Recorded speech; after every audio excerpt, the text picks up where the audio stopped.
It's not just something you made. It's the privilege that you get to work with your hands. It's building something that serves a purpose. Proof that you have the grit to keep going.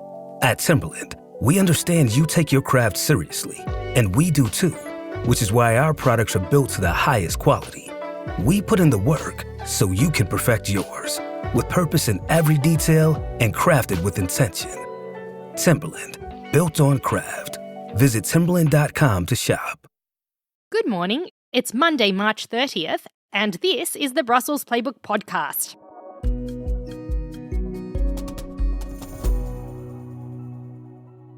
The vibe in town today is, well, it's topsy-turvy because for decades aspiring EU members wanted to join the bloc to get richer, and now they want in to get safer. Also on the pod, Hungarian Prime Minister Viktor Orbán has gone from being a liberal leader to a MAGA darling and Putin buddy. How did he get there? And Russian intelligence agents have used an informant, we're calling him Ivan, to spy on dissidents living outside of the country, and we have had a look at their text messages. With me today is Nick Viktor, our Chief Foreign Affairs Correspondent. Hey Nick, how was your weekend? It's been okay, thank you. I was in an Uber crash, so, I've had better. We're lucky to have you at this moment. Yeah, we absolutely are. Thank you to whoever is looking out for me, up there, in here, out, wherever they are. There's a saying in Russian, «Бережёного Бог бережет». My thoughts exactly. That means God keeps watch over those who watch themselves. I have another take on that one. Go on. It's a proverb from Staten Island, which says, protect your neck, from the Wu-Tang Clan. Same idea. That is a classic. Thanks, Nick. That really, I'm going to go home and listen to Wu-Tang Clan now. You should throw it on. First, we're going to talk about a fundamental shift in the way the EU is being viewed, Nick. So this is a story I've been reporting out for the past few weeks, months. It's basically this idea that what the EU has been about for several decades, for like 3 decades-ish, since new countries have started joining, is the idea of essentially we've got these poor countries with not the best human rights standards, not the best rule of law, not the best democracy. And they are aspiring to join the EU because of the financial kind of advantage that affords them, and they're making these reforms and changes in order to do that. But now there has been a shift that I've detected when I'm talking to candidate countries, when I'm talking to people at the EU level as well, where it's really now the EU is being seen as security and stability in the day of Trump and war and Russian expansionism. Exactly. So a lot of the countries that are now in the EU's waiting room, that includes Ukraine, Moldova, Albania, Serbia, and Montenegro, these countries would be what they call net recipients to the EU budget. So they would be essentially on the take, at least for the first couple of years before they join. And that's been the trend, as you were saying, for decades, poorer countries wanting to join the bloc to raise their living standards. Now, that's now changing, right? Yeah, and this is the thing, because you and I, we love our enlargement stories. We've been reporting on this for a while. And there are now these moves in countries that are quite wealthy countries that would, in fact, potentially be net contributors to the EU budget. So those are countries like Iceland, which is very wealthy per capita. It's got the 5th highest GDP in the world. Norway, also very wealthy. We all know about their Norwegian Sovereign Wealth Fund and all of their riches from fossil fuels. There's even talk, Nick, about Greenland and Canada. Canada. Not quite geographically in Europe. The front door. Well, indeed, shut the front door, but no one's shutting the front door to Canada. I reckon they'd like it. But look, I mean, it's kind of a jokey thing about Canada, and people have, the Canadian Prime Minister Mark Carney has said, look, we're not really joining the EU, but they definitely all want to get closer to the EU. And there's these deals that have been signed, Australia clamoring to get in the door. We know there was this acrimonious 2023 breakdown in trade talks between Australia and the EU. All of a sudden, this trade deal has been done within the last couple of weeks. And there's also this agreement with Mercosur countries, which has been ongoing. It's been a saga for 25 years. And finally, that deal got done this year as well. It's all part of this trend of basically in this age of Donald Trump, in this age of the various wars that we've seen around, there is this sense of okay, there is security and stability in numbers, and the EU is being seen as this real bastion of rule of law, of stability, of security for these countries. Yeah, and we've seen that kind of come across in some recent crises. I mean, the Trump Greenland threats, that was a real moment when a lot of these little countries, Greenland, Iceland, felt like, well, they could be next if the U.S. is taking over countries. It's also brought up some concerns in Norway, one of the founding members of NATO. They have felt more vulnerable ever since Trump kind of blew up at the Norwegian prime minister because he didn't want to give him the Nobel Peace Prize. Not that it's up to the Norwegian prime minister. Not exactly, but those are just details. And I had an interesting chat with the head of the Conservative Party, potentially a next prime minister in Norway, talking about the appeal of the EU. And the first thing she mentioned, in fact, was the security, was the aspect of joining the EU as a sort of extra security benefit. She also talked about Norway transposes so many EU laws but doesn't get a say at the table, and how that was another incentive for them to join. Now, they have a security and defense partnership with the EU, but the question is, do they want to go further and become a full-fledged member? Yeah, and that's literally the conversation that I had with Iceland's foreign minister. You could be describing that conversation where she was saying something very, very similar, which is that, like, look, we have to eat all of these legislation, all of these laws, but we don't get a say in the process of drafting it. So, like, why don't we just cut the BS and get in there? So they're having their referendum in August this year, and that's to restart EU accession talks. If it's a yes, they're going to do negotiations, and after a while, they'll have to vote again whether they want to get in or not. But there is also, like, the key kind of element that you and I have both also been reporting on is this Article 42.7 in the EU treaty. And that is this mutual defense clause, which is kind of similar to the Article 5 of the NATO kind of assurances, which is this mutual defense clause. And it's untested. It hasn't been used very often. I think the last time it was used was after the Paris attacks on the Bataclan. The French triggered it. But it's an unknown clause, quite obscure, and now there's been moves to kind of figure out how it could be used. So I've been speaking with various folks, and one of the people I spoke to was the Europe Minister of Cyprus, and she was telling me that there is this move now to figure out how this clause could be used, how it would work in practice. So definitely the EU is also realizing that it needs to kind of up its game on that security front as well. For sure. It's kind of a principle in search of a reality in a way, because there isn't a chain of command. There isn't a military command structure for the EU, but people are thinking about that. I would add a sort of to be sure paragraph into this. As far as Norway is concerned, there could be a discussion about membership, but probably not for the next 3 or 4 years, as this government in power doesn't want to bring up the EU question. But of course, it could come up if there is a change in power in Norway. Yeah, absolutely. Nick, for our next story, we're talking about the EU's bête noire, Viktor Orban. This is ahead of the Hungarian election that's on April 12.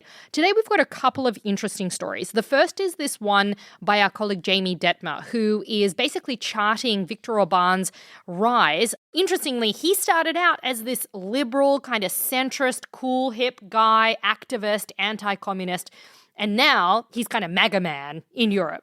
Yeah, he's become one of the protagonists of our drama here in the EU. We see Viktor Orban as the disruptor at EU council meetings. We see him as Putin's best friend, but we don't have the kind of full story. And Jamie had some really fascinating conversations with people who knew Orban when he was younger, and talking about how he said there were no signs that he would become an arch conservative, sort of social conservative. He used to go to raves, apparently. Mohawk. I mean, I don't know about the Mohawk, but he sounds like a real rager. Exactly. And they say what was there from the start was overwhelming ambition and a kind of search for power. And that seems to be the sort of driving force in him. And then there's also the switch to Moscow. Jamie, he sort of pinpoints a moment in time when Orban turns back to Moscow. And he says it's a deal. He reports that it's a deal with the Kremlin that he signed in 2014 for a massive loan to expand Hungary's PAX-2 nuclear power plant. And this is kind of the tipping point for Orban, where he goes from being more on the EU track to much more leaning toward Moscow. And just 6 months after that, he outlines this vision of an illiberal state, citing Russia as a model. And then we're in kind of our current timeline. Yeah. And of course, 2014 is the year of the invasion of Crimea. So that is like Putin. He knows what he's doing when he's finding friends via, giant loans to expand nuclear power plants. So that's definitely an interesting point to point out. But that's not the only Hungary story we've got today, because our colleague Gerardo Fortuna and also Jacopo Baragazzi, they have written a story today basically looking at the fact that the EU is now trying to prepare for if Orbán wins this election, despite being behind in the polls.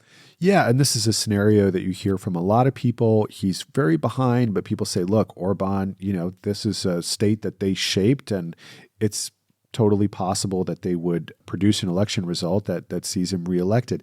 And the question is, well, what happens after that? Orbán has been ramping up his blockades, his defiance of the EU in recent months. His blockade of the 90 billion loan for Ukraine is possibly his biggest act of defiance against the EU. And some of the diplomats I've been speaking to in recent weeks say, well, this obviously crosses a red line. And what we need to see is if he maintains this veto. If he doesn't, we're getting into a different conversation. And Gerardo breaks down some of the options that they're looking at. Yeah, and there's a bunch of things on the table. Antonio Costa, who is the European Council president, he has been looking into Article 4.3. That's that article that says that EU countries have to have sincere cooperation with each other. And the idea there is basically Orbán agreed to the 90 billion euro loan for Ukraine at the European Council summit back in December. And now, by going back on his word, he's undermining this sincere cooperation obligation. And so there's a few punishments that are options for Antonio Costa, and he's looking into that as one option. And that's an option that can take some time, though. Well, they would have to find them in violation, and they would have to bring them to court, to the EU's highest court, which would find them in violation of this principle. And then there's options that the EU can take to limit Hungary's voting power around the table. Another option is rule of law conditionality, which is basically saying if you want to receive EU funds, you need to respect these rule of law stipulations. And obviously some of Hungary's funds have already been blocked this way. But I remember speaking with the rule of law commissioner not too long ago and saying, well, we're looking at building even tighter conditionality into the next long-term budget. And Orban has come out and said, if you try to do this, I will veto that. And that's the problem, because once again, the EU budget is something that requires unanimous approval from all 27 EU countries. Which brings us to another idea that we've heard bandied about lately. We heard Friedrich Merz, the German chancellor, mention this at his press conference after the last European Council summit. And that is the idea of expanding the use of qualified majority voting into other areas. So that's the thing where you don't have to be unanimous. You can have sort of this qualified majority of the majority of EU countries representing the majority of the population, etc. It's a lower bar that you need to meet. And that is kind of an option. But again, in order to switch from unanimity to qualified majority, you need unanimity. It's the mother of all catch-22 situations. And that will bring us to Article 7. I mean, this is the real kind of Loch Ness monster of EU policy as regards Hungary, because they did it with Poland, but Hungary seems to be more troublesome. And Article 7, that's where you essentially suspend voting rights in the European Council for a country. Exactly. And the issue is that Article 7 requires 26 out of the 27 countries. Now, people say, well, some of the countries are going to resist that. Slovakia has been kind of Orbán's buddy. What I hear consistently from diplomats is that what this takes is true alignment between Paris and Berlin to get fully behind the idea. And so far, we're not there. Those countries are not ready to trigger Article 7 for Hungary. And it's unclear if that's going to change after the election. Yeah, look, watch this space. Nick, for our final story today, this one is quite the doozy. Eva Hartog, one of our colleagues, she has managed to get her hands on a cache of messages and recordings between some intelligence agents who work for Russia and Ivan, who is a student they were trying to use as an informant. And this stuff is super, super interesting because you see the way in which the Russian apparatus basically tries to convert dissidents or convert Russians abroad to become double agents effectively. Yeah, I mean, the story is just one of those kind of really easy to read ones. And it gives you insight into how Russian intelligence operates and how they kind of essentially put their talons into this young man and use a combination of intimidation, sometimes being more friendly, but basically forcing him to inform on the Russian dissident movement and also pushing him to go deeper into it and be more useful to them. But yeah, fascinating story. Yeah. And I've been reporting on Russian dissidents over the years for a long time. And the interesting thing that I found about this story is there's kind of this, it's like this adage that if someone has gone overseas, Putin doesn't care about them anymore. Now, that's patently not true, because if that were true, we wouldn't have the Salisbury poisonings, we wouldn't have the various times that people have been, murdered while abroad. But there is this kind of perception that once you leave, because of Russia's closed internet, closed social media, etc., the Kremlin doesn't care so much about you anymore. Whereas this shows the extent to which the Kremlin still keeps an eye on all of the people who are abroad and really actively tries to either recruit them or potentially sort of hunt them down. And there was a line that stuck with me from the story saying they're particularly worried about the exiles, and they referred to the example of Lenin, who did come from outside Russia and started the Russian Revolution. So they see these people as really high risk, actually, for kind of instability or overthrowing the regime. Going all the way back to Lenin, my friend. I mean, that's epic. All right, folks, you can read that story on our homepage right now, and it is a great one. Folks, thank you for all the messages you've been sending in. We've had one from a listener called Andrew from the UK. He sent in his favorite acronym, Nick. It's not an EU one, but it may as well be. It's FUBAR. Do you know what that is? I know what FUBAR is because it was one of my favorite bars in Paris growing up. Oh. And I know it comes from I believe a U.S. Army acronym, if I'm not mistaken. I think you're right. It's F beyond all repair. I heard F beyond all recognition. Oh. Maybe it's lost in apocryphal stories. But, Indeed. We've got one from Blairiana from Albania. She does have an EU one that she likes. It's Coella. Do you know what Coella is? You'll never guess, Nick, but it's the Working Party on Enlargement and countries negotiating accession to the EU. Don't you love that? I just can't live without knowing that anymore. She said it reminds her of Cruella de Vil. It does. Rolls off the tongue. Indeed. Well, folks, that's it from us. Rate us, review us, tell a friend, tell an enemy. We'll be back tomorrow. Thanks so much.